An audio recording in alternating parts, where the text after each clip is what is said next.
Vitória do Mengão, vitória importante, mas um placar perigoso, um jogo de mata-mata. Esse placar de 1 a 0 ele é muito perigoso. Mas vamos acreditar aí no Flamengo aí. E vamos ganhar do Internacional na casa deles também, hein? Vamos ver aí o que os comentaristas, o que a mídia está falando sobre essa vitória do Flamengo contra o Internacional na Libertadores. Quando foi superior, no segundo tempo o jogo foi equilibrado, talvez o Inter até um pouco melhor, porque achou mais espaço, mas a finalização das jogadas, eu não estou falando só o chute no gol, o passe para o chute no gol mal executados, né? Aí a gente pode até discutir algumas decisões do Roger de escalação, se elas foram certas ou não foram. A gente fala isso durante o programa. Como as do Felipe, no começo de um quarteto adiantado de mais intensidade do que propriamente o quarteto mais técnico. A escalação inicial, né? E a escalação inicial. Eu concordei com ela. Eu também. Eu concordei com ela. Então, assim, é um jogo de Libertadores entre brasileiros, oitava de final, tem rivalidade em jogo. Sem aparecer, você consegue fazer um extra copiando e colando notícias do Flamengo. Clica no link que eu deixei na descrição antes que ele saia do ar. Tem pro Inter a temporada a chance de título única, de verdade, da equipe em alguma coisa grande. Então eu acho que pro Flamengo tá bom, pro Inter nem tanto, mas eu concordo que tá aberto. Acho que entrando nessa questão da escalação inicial, né? Não sei se você concorda ou discorda. Bom, assim. Não ótimo, tá? Sim. Não sei se você concorda ou discorda, mas assim, independentemente do gol do Bruno Henrique, que aí tem a escalação do Bruno Henrique, fez o gol, o engenheiro de obra pronta veio aqui e deu certo. Mas me parece que as opções do Felipe Luiz aí, até falando mesmo do próprio Bruno Henrique, foram muito bem feitas, né? Que as escolhas aí para a saída do Flamengo no jogo foram boas, né? Tudo bem? Tudo bom, William? Boa noite a todos. Bom, primeiro que acho que assim, independentemente da escalação, pro bem e pro mal, esse foi um típico jogo do Flamengo de 2025. Tudo exatamente como costumam ser os jogos do Flamengo. Por que eu tô falando isso? Muito mais volume de jogo do que o adversário. É algo comum a todos os jogos do Flamengo. Sim. Talvez um número de chances inferior a este volume, né, na proporção. Também é algo comum a todos os jogos do Flamengo. Muita segurança defensiva e poucas chances criadas pelo adversário. Comum a todos os jogos do Flamengo. Definição numa bola parada. Comum a muitos jogos do Flamengo. E acho que o mais importante para o torcedor e para o Felipe Luiz, a vitória. Também tem sido muito comum. Ou seja, o filme é repetido. É um filme repetido, acho que para absolutamente uma coisinha. Tudo que... E até um risco, foi assim contra o Galo, foi assim em outros momentos, até um risco numa bola que cruza de zagueiro para zagueiro ali, quase que o Inter apronta ali, e foi assim contra o Galo, por exemplo, na ida, que quase também que aprontou, só porque realmente tudo se assemelha. Então, eu acho que é tudo muito parecido, tem sido assim, e acho que entre prós e contras, a tabela do brasileiro e a própria vitória na Libertadores no primeiro jogo das oitavas, mostram que acho que o saldo é positivo.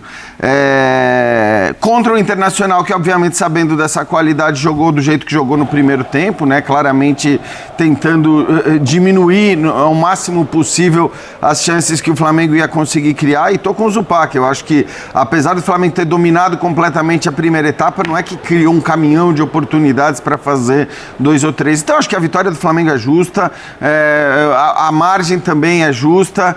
E sobre as escolhas, eu acho que essa é uma escolha absolutamente comum, não só para esse jogo, normal, não vejo nenhum problema pelo rendimento do Bruno Henrique e pelo não rendimento do Pedro, se a gente for olhar de maneira geral.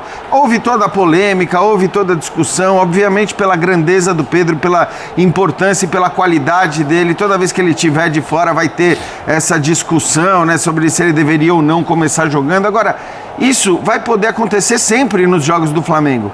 Porque você olhava para o banco de reservas no intervalo e falava, caramba, e aí talvez isso eu discuta um pouco em relação ao Felipe Luiz, que talvez tenha demorado um pouquinho para mexer. Ele mexe na lateral direita e acho que tinha que mexer, acho que o Emerson Royal é um caso à parte do qual a gente pode falar depois. O cara foi vaiado. Depois a gente fala disso. Depois a gente fala. Não vou entrar ainda nesse tema, mas... mas eu acho que assim, quando o Flamengo cai de produção no segundo tempo, no começo do segundo tempo, e isso tem sido comum aos jogos do Flamengo, você olha para aquele banco, talvez eu mexesse antes, eu fizesse as alterações que ele acaba fazendo depois, um pouquinho antes. Mas de maneira geral, acho que sim, o confronto está aberto e vale lembrar, né, o que é oitavas de final de Libertadores. 5 jogos até agora, a gente só teve 0-0 e 1-0. Ou seja, é uma competição difícil, né? Independentemente das diferenças que você possa encontrar, e são, evidentemente, oitavas de finais que com esses placares estão todas, umas mais, outras menos, estão todas abertas.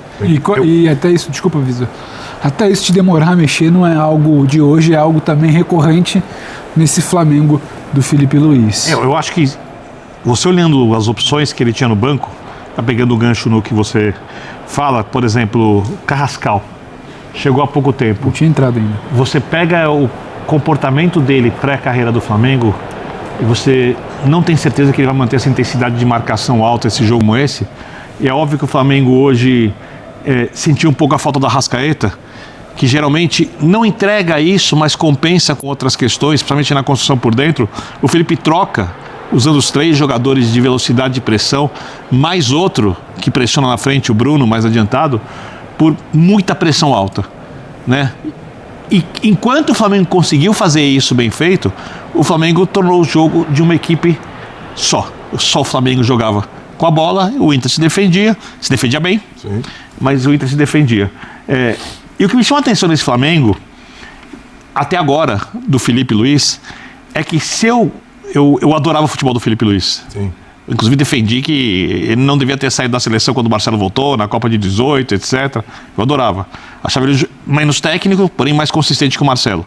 Marcelo mais jogador com bola, mas sim, Felipe mais técnico, marcava melhor. Se eu pensasse no Felipe como jogador, como seria um time com a cara do Felipe? É isso. Não quer dizer que vai ser diferente, que ele não vai se desenvolver como técnico, até porque ele está começando como técnico, ele vai desenvolver muito. Porque trabalha muito, é muito inteligente. Mas o time tem muito a cara do Felipe jogador. De marcar duro, de ser extremamente competitivo, de pouca oscilação. Às vezes até menos criativo do que podia ser. Porque isso não condiz muito com o discurso dele quando assumiu o Flamengo, né? Eu acho que condiz. Ele tá eu só acho que é uma construção. E o começo foi mais empolgante em relação ao espetáculo.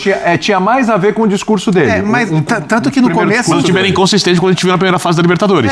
E digo, no ano passado, quando ele assume, em setembro, né? Vai fazer um ano no mês que vem, Copa do Brasil contra o Corinthians e tal, e o time encanta no começo. Inclusive, a comparação era com a memória de 19. Jesus, Mas a gente tem que também levar em consideração que os times se preparam mais para enfrentar o Flamengo. Então, assim, o efeito novidade daquele trabalho já passou. Agora é o efeito consistência. E o time é indiscutivelmente consistente, né? Corre pouquíssimos riscos, talvez não crie tanto quanto as pessoas esperam, mas está quase sempre em vantagem dentro das partidas, né? E tem uma coisa também, começa muito nessa cobrança, né? Há quanto tempo existe uma cobrança de que o técnico do Flamengo tem que ter a tal cara do Flamengo, que ele tem que jogar, tem que ter a bola e tentar replicar o que já foi visto no já longínquo 2019. E no começo ali o Felipe, eu acho que é início de trabalho, e também não tinha muito o que treinar para apresentar, então é assim, vamos no intuitivo de um time que tem a bola. Acontece.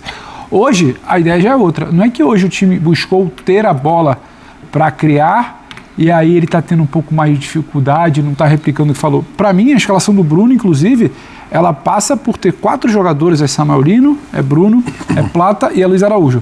Subindo, sufocando. O Inter praticamente... Você não viu o Alan Patrick em campo no primeiro tempo. Não viu, porque a bola não entra na primeira linha que gerar chegada do Alan Patrick. Uhum. Então estava muito claro que o Bruno entra por ali. Sim, bola aérea também, que é uma arma do Flamengo e é uma fragilidade do Inter. Mas muito para ter esses 4 homens lá para sufocar. Então não é que partiu de ter a bola e circular para criar. Partiu de sufocar e é uma característica dele. E não dá para dizer se é errado ou não. É o jeito dele, como o Vitor estava definindo aqui agora. E tem dado certo. Sim. O primeiro tempo do Flamengo com essa proposta, ele costuma dar muito certo. Contra o Galo na derrota em casa, deu certo. Teve a falha pontual, que saiu o gol do Galo. Contra o Galo na volta, o Zupac pontuou. Sim. Deu certo. Ótimo primeiro tempo. Hoje, deu certo. Em outro jogo. Então, assim, não dá para sentar e falar, mas o que me preocupa, assim, me preocupa não, que eu olho para o time do Flamengo é que, de novo, dentro daquela checklist ali, boa do Jean, até das coisas que se repetem, é um segundo tempo que cai.